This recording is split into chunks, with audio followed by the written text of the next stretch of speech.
Pan India star Prabhas, దర్శకుడు నాగశ్విన్ కాంబోలో వస్తున్న movie కల్కి 2898 ఏడి. ఈ సినిమాపై భారీగానే అంచనాలు ఉన్నాయి. ఈ సినిమా రిలీజ్ డేట్ని మే 9, 2024లో విడుదల చేయాలనుకుంటున్నారు. దీనికి సంబంధించిన అధికారిక ప్రకటన కూడా చేసింది చిత్ర నిర్మాణ సంస్థ వైజయంతి. ఇప్పుడు ఈ నిర్ణయాన్ని వెనక్కి తీసుకోవాలనే ఆలోచనలో ఉన్నట్టుగా తెలుస్తుంది. సలార్ మూవీతో సూపర్ హిట్ కొట్టిన ప్రభాస్కి మరో బ్లాక్ బస్టర్ ఇవ్వాలని ఉవ్విళ్ళూరుతున్న ఫ్యాన్స్కి భారీ షాకే తగిలేటట్టుంది. కల్కి 2898 ఏడి మూవీకి కొత్త చిక్కు వచ్చి ఎదురుపడింది. మే 9, 2024న ఈ సినిమా రావాల్సి ఉండగా ఇప్పుడు ఆ తేదీకి వస్తుందో రాదో అనే దానిపై సందిగ్ధత నెలకొంది. ఇటీవలే కేంద్ర ఎన్నికల సంఘం 18వ లోక్సభ ఎన్నికలతో పాటు ఆంధ్రప్రదేశ్ అసెంబ్లీ ఎన్నికల నోటిఫికేషన్ను విడుదల చేసింది.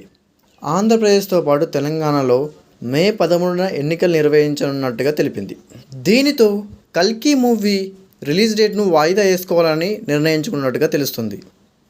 ఎలక్షన్స్లో బిజీగా ఉండే షెడ్యూల్లో సినిమా రిలీజ్ చేయడానికి నిర్మాణ సంస్థ ఆసక్తి చూపట్లేదట.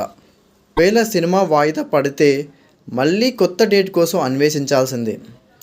చూడాలి, కల్కి మూవీ అనుకున్న టైంకే వస్తుందా లేక ఎలక్షన్స్ తర్వాత రిలీజ్ అవుతుందా అనేది వేచి చూడాల్సిందే.